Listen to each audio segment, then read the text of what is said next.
How do we do this? How do you usually do it? Do you talk about things and then we introduce ourselves, or we introduce ourselves and then we say today? Hello, everyone, and welcome to the Corn Corner Podcast. My name is Wicked Wren, and as I get older, I remember all the people I lost along the way. Maybe my budding career as a tour guide was not the right choice.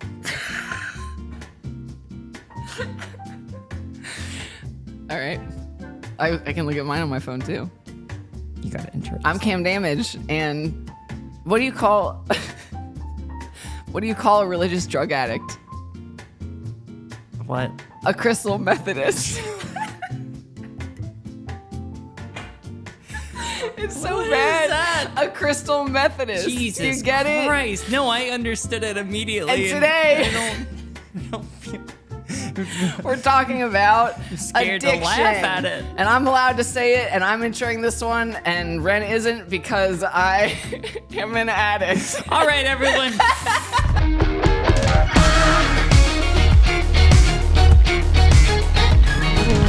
Trigger warning. This episode contains content about drug addiction, alcohol abuse, and eating disorders.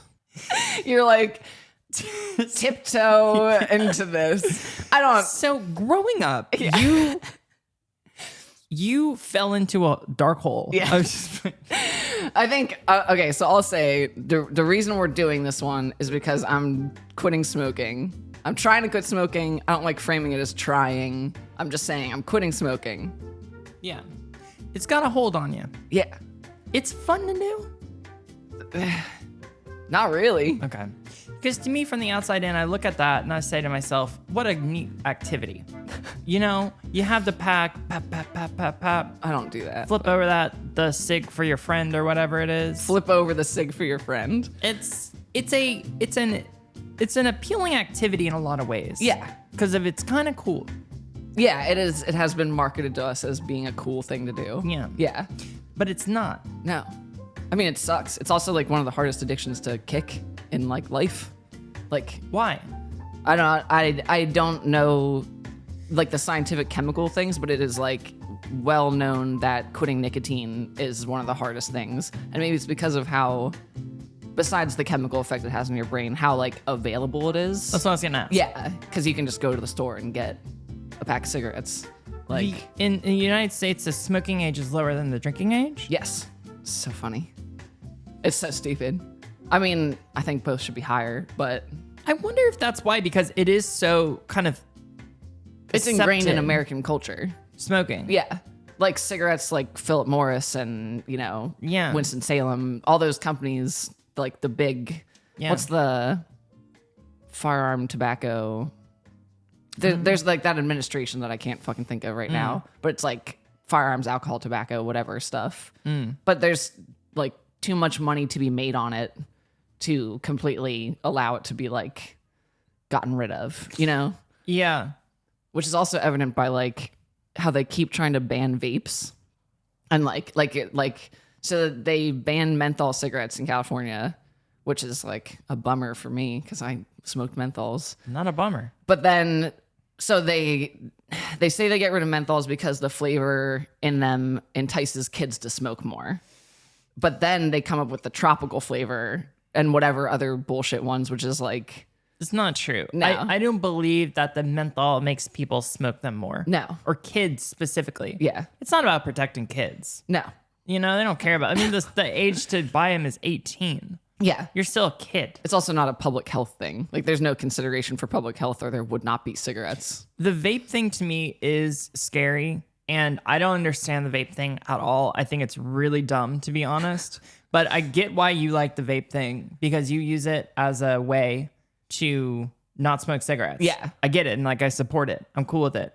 But to me, as like a non-smoker, I couldn't imagine having that little. It doesn't, it feels, the like tweets, jokes that are like, having anxiety is so stupid. Like, okay, I guess I'm worried. Like, fuck me, whatever. Yeah. So it's like Yeah. smoking a vape is so stupid. Like here I'm sucking on my tropical punch stick. Like gotta be it's dumb. so bad. I mean, look, I eat a McDonald's. I do things that aren't great for me. But that just seems to me where I'm like one that's like, that it just can't be good. No. Now, I know a lot of viewers and listeners are going to be upset by me saying that. What, that vaping isn't good? Yeah. No, I mean, factually, there's nothing good about it. And let me just, I have this at the whole length. I'm just so tall.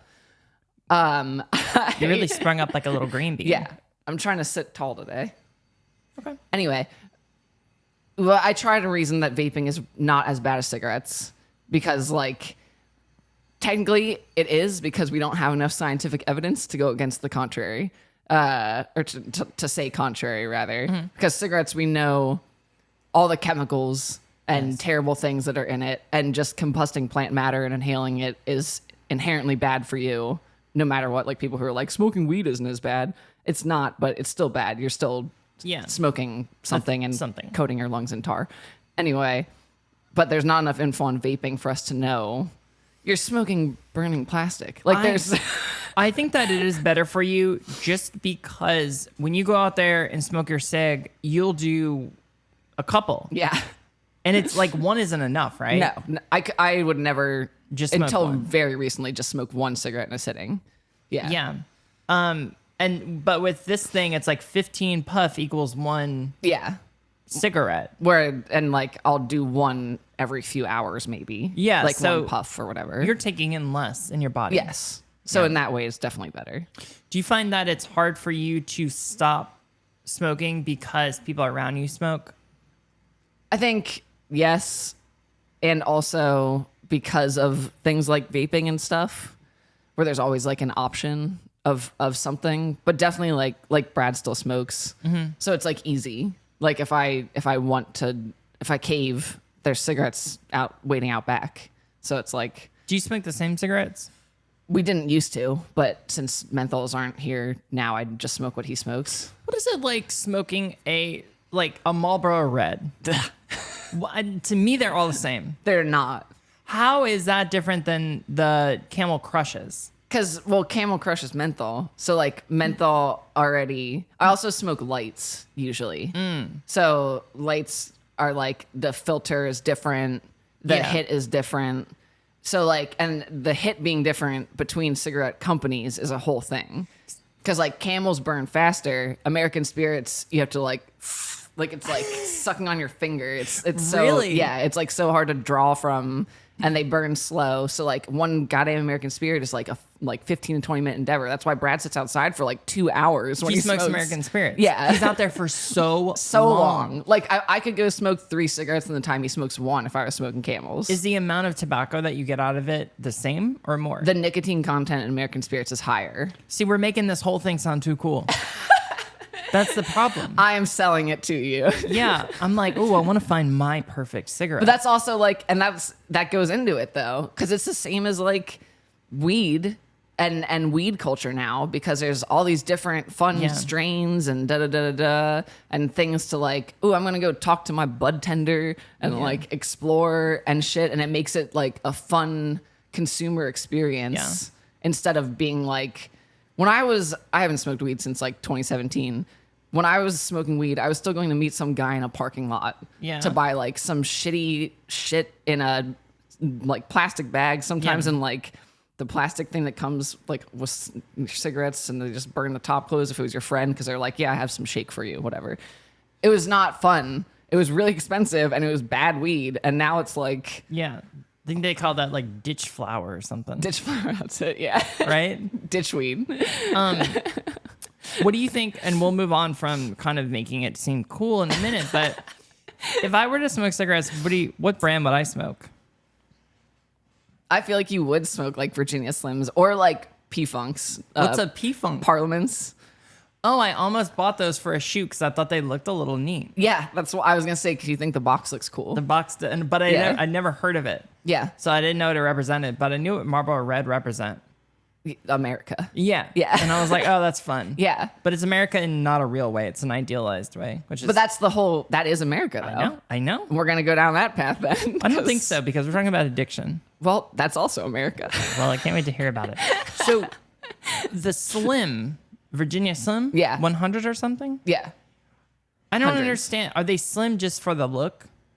I don't actually really know. They're longer and thinner. My mother smoked green ones. Yeah.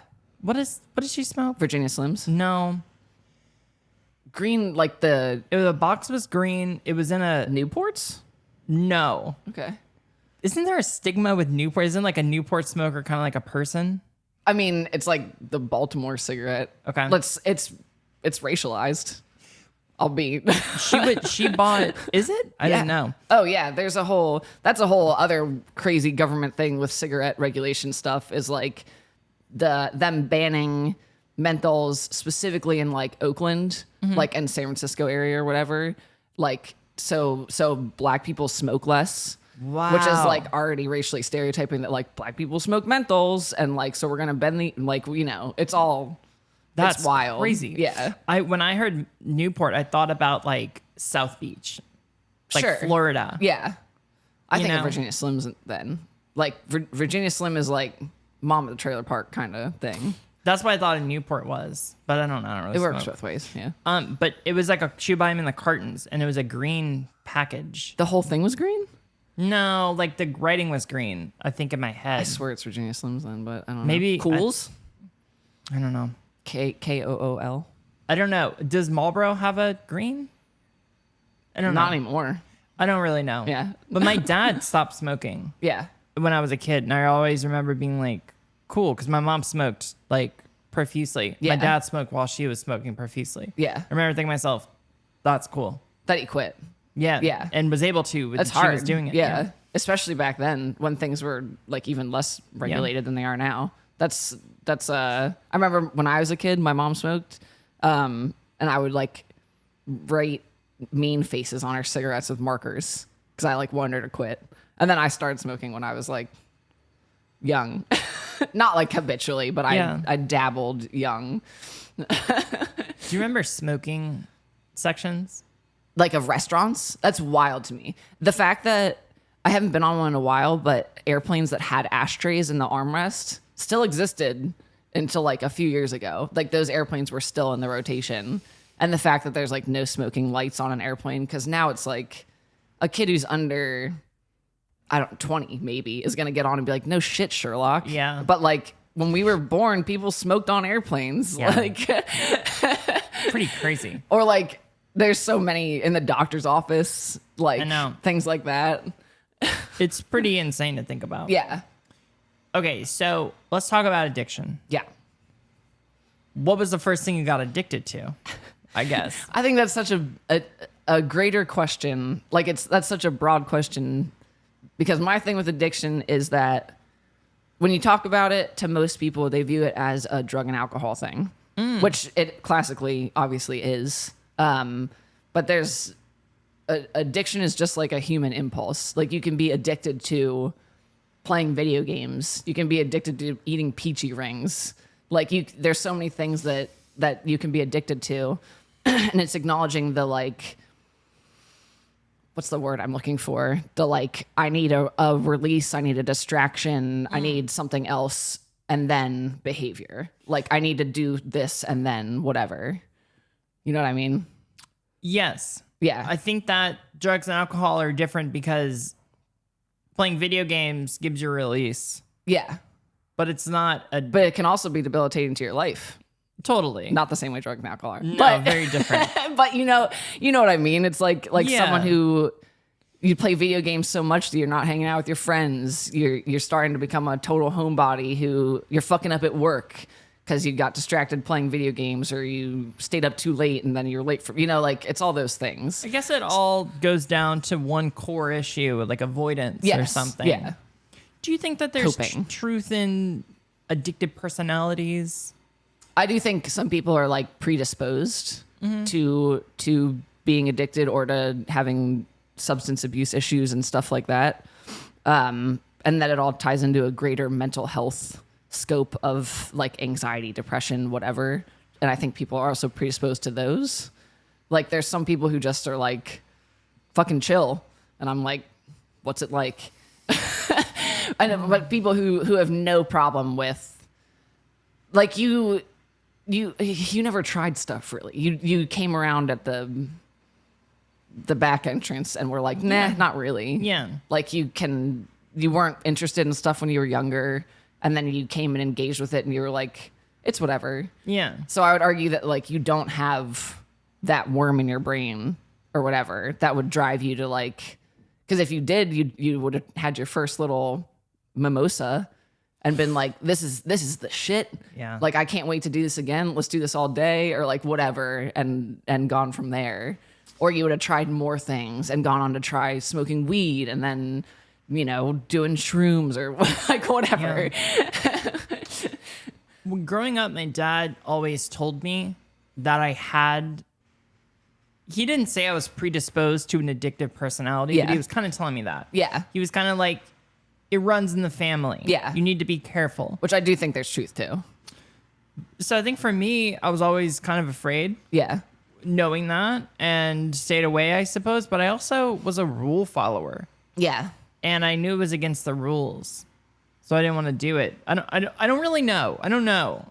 It's a weird thing to think about, because I do think, I'm like, how did I not have a drink or something? I think it helps that you like ingrained yourself in a culture that was against it because of straight edge stuff. Yeah, it's weird though, because I became straight edge because people started calling me straight edge. Oh, that's funny. You had like I didn't even know what it was. Yeah. And then I found out people were like, oh, you're straight edge. Here's the other straight edge kid. Yeah. And then we became friends in college. And then went from there.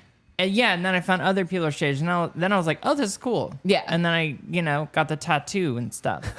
But like, it was the opposite for me. It's like, yeah. That's funny. Yeah, I think it can, I do think genetic predisposition is a thing, but it's also like the nature nurture of it all. Because like when I was a kid, my family is predisposed to all that shit, obviously. And like out of me and 3 other sisters, like 3 or 4 of us had issues with stuff. So there's like clear statistical, whatever correlation there. But I definitely, as a younger kid, was like, it's never going to be me. Like looking at other people in my family and being like, I don't want to be like that, whatever. But then that got reframed into, well, I'm not like that. I can dabble and I'll be fine, whatever. And I was, and then I got into my late teens and kept going. And then it was like, oh, here it is. Like, this is the actual snowball of like, I don't actually have control on this thing. Because you were talking about being at Penn State and just being fucked up. Oh, Brown was really bad. Worse than... Yes. My first 2 years of college were where I was at Brown, and why I had to leave Brown were like I've said this to you before, like off of here, but my old roommate from there and I've been like in touch in the past like year. Kessler? Yeah, Kessler. Shout out, Kessler. We learned so much about each other during this podcast. I love Kessler.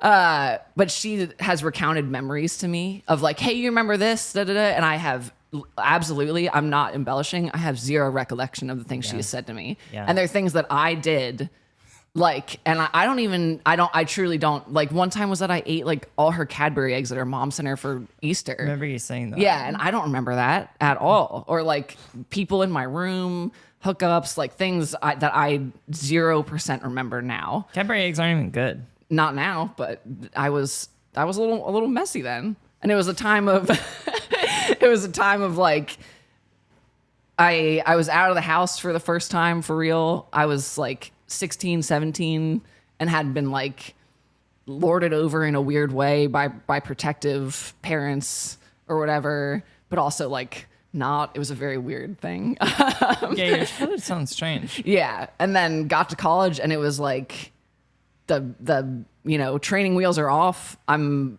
states away from my home and doing my own thing. Your family had to physically get you. From Brown. Yeah, at the end of it. My parents like had to come and get me, yeah. Then you went to Penn State, right? Yeah. And you said you were like, I'm gonna do this different. I'm not gonna get so fucked up, or you did? I was like, I'm not gonna do hard drugs. Like I was like, I'm gonna quit that part of it, or try to at least. You were hard drugging. Yeah. I thought that. I didn't realize, like, do you want to say what hard drugs you did? You don't have to. Yeah, I don't care at all. At Brown, can we talk about that? Can we get into this a little bit? At Brown, so I was an alcoholic, number one. Before you came in. What? To Brown, you were an alcoholic. I wouldn't say that, but it definitely went there at Brown. Okay. Like I full tilt was like, I was drinking or drunk more often than I was not. Okay. The only times I was like probably actually sober were for maybe field hockey practice and definitely games, but hungover for games. But practice, I would usually be like decent or in the weight room because I cared about that. I was about to say, because you liked it. Yeah, I did. Even though I didn't like play that much because that's a whole other thing. Whole other thing. But anyway, so at Brown, it was drinking, smoking weed, obviously, like a lot, but then like doing like Molly, Coke, ketamine was a big one, like painkillers, acid, shrooms, designer drugs that you would be like, what? Like 2CE and like shit like that. Yeah. It was literally just like whatever someone was like, here, you want to do this? I'd be like, fuck yeah, I do. So, and I was never, the biggest thing to me to say and all of that is that I was never just drunk, or I was never just like, sometimes I'd be just stoned, but like it was always, and that's why I don't do stuff now, is because it was never just, I'm doing this and that's it. It's like, all right, I'm drunk, now what? Like, then we get Coke, now what? Take a downer, now what? Take an upper, like, it was like, wow, like constant. Wow. So, college time, hard, Bad time. goofy, Yeah. lots of things happening. You obviously got out of that, Yeah. and became a functioning adult. Quote unquote. I think you're doing a good job. How did you get out of it? What made you get out of it? It's like weird that it wasn't like me being like, I gotta grow up. It was me being exposed to people that were alcoholics or like abusing drug and alcohol that then treated me like shit, that I was like, I don't want to be like those assholes. And I say that's ironic because like I spent my life around addicts and stuff, most of it in some capacity, but I guess none of them were really like that bad to me until I was in later college and out of college and started to like date addicts. Yeah. And some part of that of being like, man, this sucks. Like I hate this, and having to like deal with this aspect of you and how you are when you're using and you treat me this way, that I was like, I don't want to be that person. I don't want to treat anyone like this or have them deal with me when I'm like this. That makes sense. Yeah. Was Brad also bad or no? He was fine. Yeah. Brad was like straight edge until we went to Penn State, basically. Like, not basically. Brad was straight edge until we went to Penn State and we moved in together. And then he started smoking weed, not exclusively because of me, but I certainly wasn't a good influence. Yeah. And he had done stuff before he was straight edge when he was a kid, but not much at all. And then he started drinking and he got blackout drunk, I think once when we went to like some shots party. And I like, I remember so vividly because I drank like way more than him, but then I had to like walk him home and like take care of him and stuff. And he was all like blackout and throwing up and stuff. And the next day I was like, you're not allowed to do that anymore. Like you can't. Yeah, good. And I don't think he did. He definitely kept drinking, but not like that. Yeah. But he grew out of that quickly. Yeah. Like it was maybe 1 year of college before he was like, this is dumb. I don't like this. And then went full on stoner mode, and that was it. So funny because I had a blackout drunk night once, and I was like, nope. Yeah. Never again. I will never do that ever again in my life. Why? Like, you don't have to expand in too much detail, but like, why do you say that? It was the most embarrassing. Like people night. telling you what happened the next day. Yeah. Like I woke up with like remnants of the night, and I was like, what the fuck happened? Yeah. All of the last thing I remember is falling over patio furniture. And True. and then next morning waking up just being like, and then wow. people told you what happened. Yeah. And it was bad. It wasn't bad, it was just embarrassing. That you didn't remember was embarrassing? No, or? it was just embarrassing, like the stuff I did. Like, you know, and everyone was really drunk. I was the drunkest. Yeah. But everyone was like really drunk. So like, yeah, it was just, I was like, okay, never again. I'm never gonna do that again. But I also, if I get a little tipsy, I usually will come home and like regret something that I did. I'm like, oh God, like But I we do definitely that feel after that. social interactions, no matter what. Yeah. Even if you're sober. Yeah.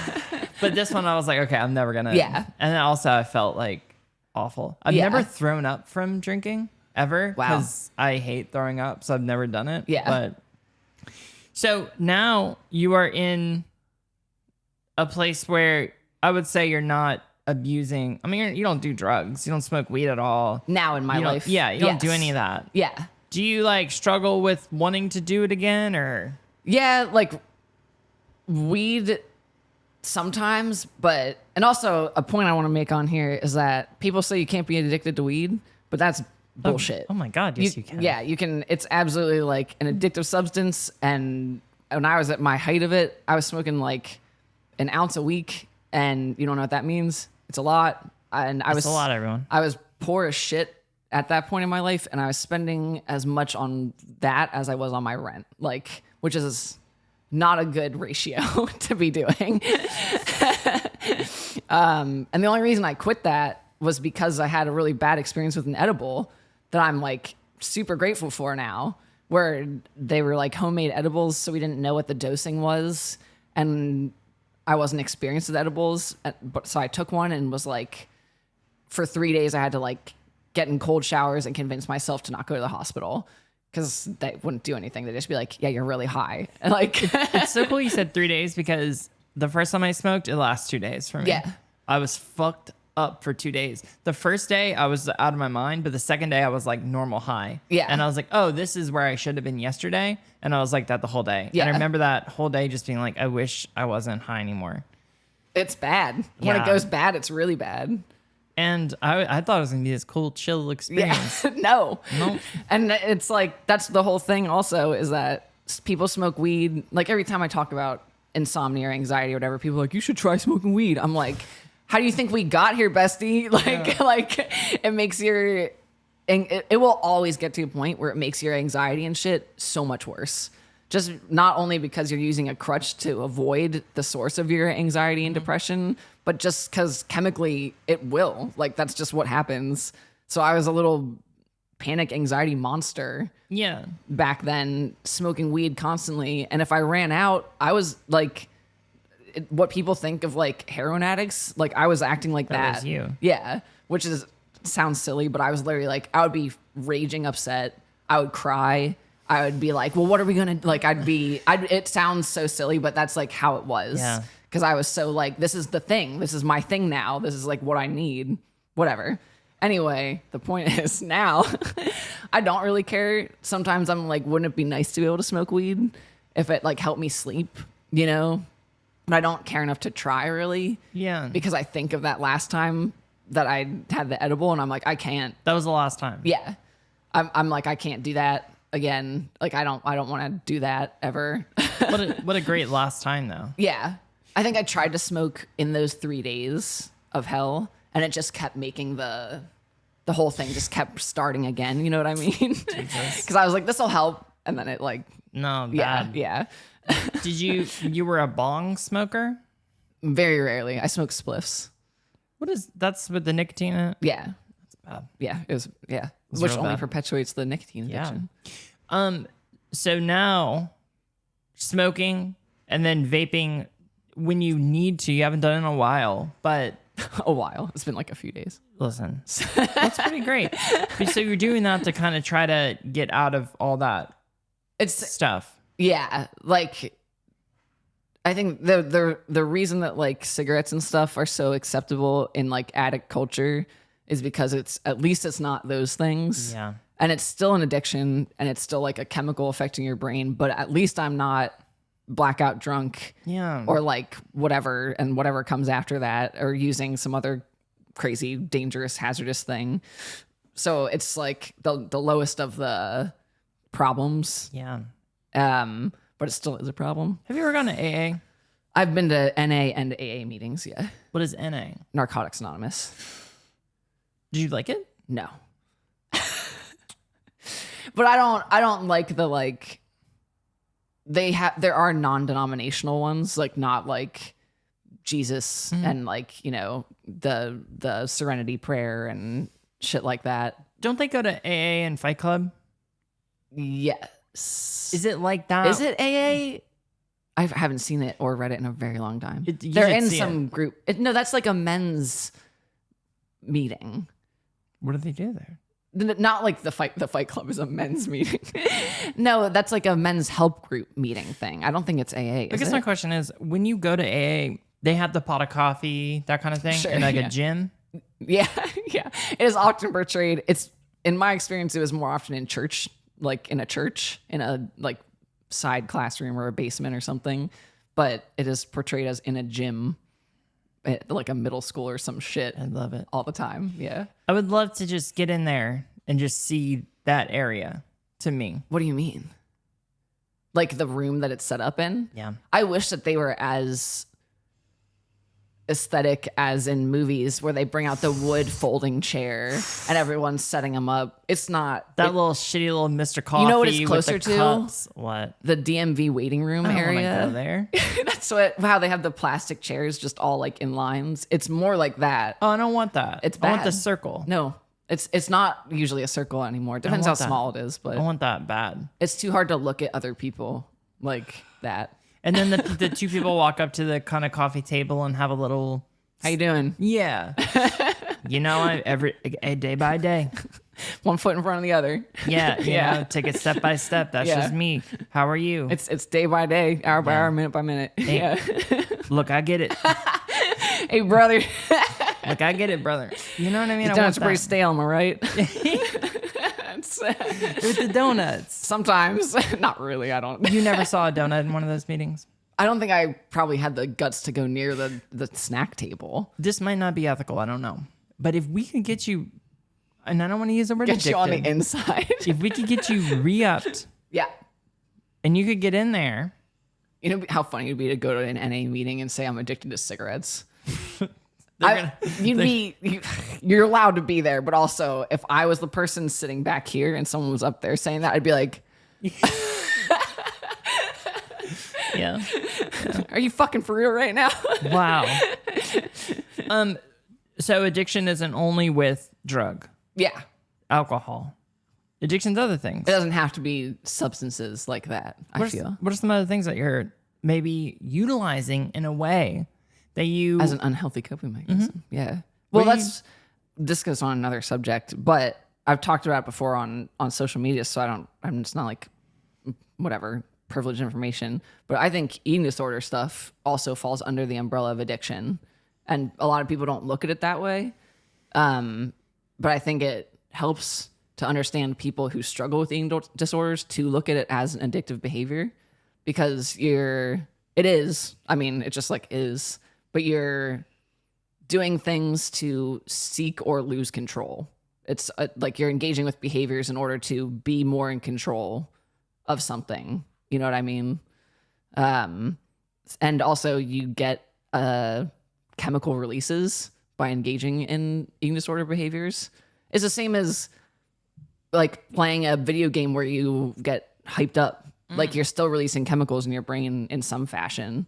Everything we do, like everything humans engage with, is to control like our chemical reactions and impulses on some level. makes sense. Yeah. So it's you can turn anything into like addicted to gambling. Yeah. Because you're like, it's that like and then Yeah. or like whatever, you know, That one's hard. gambling addiction. Yeah. That's the one that I'm like, what? I don't get it either. Yeah. I understand. Me too. How? But looking at it from the outside, Yeah. I'm like, I could never do it. But I mean, that one to me just seems Bad. so hard. Yeah. Because I'm assuming here, but I assume that that's coupled with drinking. I would say that's a whole culture that goes into Yeah. itself because of, I mean, America's terrible for that too, because it's so easy to gamble in so many different ways here. Like you can go to casinos, there's lottery tickets, there's sports gambling, there's racetracks, there's like so much shit everywhere. I don't even like gambling when it's like a friendly bet. Oh yeah, I don't either. I'm not. Like It's upsetting. playing poker and put a little skin in the game, you know, that kind of trope. Yeah. Like I don't want to. That's not even fun. No, I don't. I genuinely just don't get like messing with your money. No. But then, so like, that's just the same as any other addiction. Like, other people don't get why you would want to do like some drug or alcohol that you know is bad for you. Yeah. And then you just start like helpless to not engage in it because of the way addiction works in your brain. You talked about eating disorders and things like that. Would you say you're in recovery? For like eating disorder addiction stuff? I think it's like, it's like hard to define those things. And I would say yes, in recovery. But I think you are always in recovery. Is like the way to define it. It's like when people, you don't say I was an addict, you say like I am an addict. But there's things for you that have different weight. You're not going to go out and do Molly. Yeah. The likelihood of that is slim to none. Yeah. There's no way. You gotta. I'm not gonna seek that shit out. No. Like, I think I'd do shrooms again, probably. Maybe. In a very like very specific contained scenario. And I think that that would be totally healthy for you. Yeah. But I feel like eating disorder is like, it's probably the one that you're like. That's the like most active like struggle one for sure. And that's if I say like, if I ever like make a post, it's like I'm a certain amount of days sober. It's like that I'm referring to. Yeah. Because I don't track. The other stuff is like 5+ years. So I'm not going to be like, Yeah. I'm 1,000 and whatever, like, you know. Yeah. Which also, that's not to knock anyone who does say like I'm 5 years sober, because it's a huge achievement. Like, yeah. I think like I just said, it depends on the weight of what it is. Yeah. Like I think that you were just partying and looking for a little bit of a release. And once you left that area of college, you're not going to do GDP or whatever designer drug you're talking about. Like you're not going to do that stuff because you've kind of moved on to another phase. Yeah, if it of wasn't life. it wasn't easily available. So like I just moved on to just drinking, you know. Yeah. And then that was not easy, but I got over that because of the people around me pretty quickly, whatever. So, but eating disorder stuff is always like food is there. So you do count that one. Yes. You know, Yeah. and I think that you'll probably count that one for a long time. Yeah. Like when I get to the point of that I'm like a year sober from that, that's going to be like a really big deal. It's a thing that I think about with you and food, honestly. Yeah. And I, because for me, I wouldn't say by any means I have an eating disorder I've ever been able to, or I've ever felt like I've had one or whatever. But growing up in New Orleans, everything is food. You're happy, you eat. You're sad, you eat. You know, you're bashful, you eat. Whatever it is. Bashful. But Who, me? me? Fried oysters. So I had to kind of unlearn that, and I've done it recently. Like literally, centering everything around food, you mean? Yeah. I've done it recently, and I would say I was addicted to food delivery apps. Truly. Oh yeah, we talked about this the other day. They were dopamine centers for me. Yes. If I had a bad day, I had a good day, order up a little fried rice. But the thing that made me stop that was starting to budget and looking at the absurd amount of money I was spending on crab fried rice. You know, truly pad thai. There's no, it shouldn't be that much money. Yeah. And it was hard. I had to go through steps to unlearn it. I had to literally take the apps off my phone. Yeah. And then I had to be like, if I want to have takeout, I have to go walk and get it. Yeah. It turned into that for a bit. And then it turned into buying fun treats and having them at certain times. And now I feel kind of released from food in a lot of ways. Anyway, I do think about that with you, especially like in the past, like, I don't know, like last year, I would say, you know, it'd be late night and it'd be like, we should get Taco Bell or something. Oh yeah, I'm the worst. And I obviously I know you're gonna be like, fuck yeah, let's get Taco Bell, but I don't want to like make you be like, what are you gonna be like? No, let's eat grapes. Like you're gonna be like, yeah, let's go get a fucking Crunch Wrap. Yeah. And then I want you to like feel bad and like it triggers something. Yeah. And then, you know, this and that. And like I feel like what I've kind of done now is, and I like this for me and you, is like we kind of carve out little areas. Oh, it's like treatsies? Little treat areas. It's like before, one time recently, a few months ago, we got In-N-Out and it was good because we had been like really productive that day. Yes. And I shouldn't turn food into like a reward thing, but I did. Anyway, but we also didn't get like 5 burgers and like, but we each got like a burger and fries. And that's like, Yes. perfectly fine. Like Yes. there's nothing wrong with that. If I got on my little like worm brain about it, I'd be like, well, it's this many calories and like, all right, da, da, da, da. Yeah. But that wasn't where we were that Yeah. day. So it was like easy to be like, fuck yeah, dude, like a burger and fries. Yeah. I love that. And also it is 10 out of 10 feelings. Yeah. An In-N-Out double. So good. You know, no tomatoes on that baby. None of it. That is one of the best things that you can eat. They're And so good. I felt like it was so worth it. Yes. Versus like, should we go and have McDonald's for lunch? No. It's not worth it. Literally last night, I was having a bad day, obviously, and had like already been like not great through the day or whatever. But I was like talking to Brad about how I wanted French fries, and I texted you about it. Yeah, I But remember. I remember just moments ago. But I made an English muffin and just had an English muffin instead, and was like, okay, like instead of getting like French fries and a soda and burgers or whatever the hell, like that's a whole. We could go deep into it with all that because there's like a ritual around all of it. Yeah. I don't know if like, is it bad to like talk specifics? Just so everyone is aware, because I don't care. I post about it on social media. I have bulimia and like have struggled with that for like shit. I don't even know, a really long time, Yeah. like over a decade. And I've like had large sobriety periods and then really, really bad periods of like binge and purge behaviors, and am now in a place where I'm usually good for like a long string of time, but then I'll have really weak times where I'll think about it like obsessively and start to like plan the thing. So like a big thing with planning the thing is like fast food. Like there's things that are easy. So like getting a bunch of fast food and getting a huge Diet Coke, you know, it makes it easier to like do the after part is drinking a huge Diet Coke, because then everything's Got it. yeah. So like if I can cut things off before that, then that takes away everything that comes after. Got it. So Got like I have to start, and this isn't on other people, honestly. Because if you like, if I go to Brad and I'm being like, "Bleh, I really want McDonald's, like how hard is it going to be for Brad to say like, are you sure? Yeah. That's really hard. Like that's really hard for someone else to do, because then I'm gonna have a little baby bitch meltdown, and like that's not for him to deal with. So like it's I shouldn't say that it's on other people to like monitor people's behaviors like that, but it's on like, it helps for you to be like, well, what if whatever instead. Yeah. But it's also on us to be like, hold on, I know where this is going, and is it really worth it Yeah. to do this thing? And last night, like I actually got ahead of that, Great. like with the McDonald's of it all. So that's cool. It is cool. Yeah. Earlier you were saying that we shouldn't look at food as a reward and a treat and things like that. And I can see how that can be fat phobic, and I can see how those things are bad.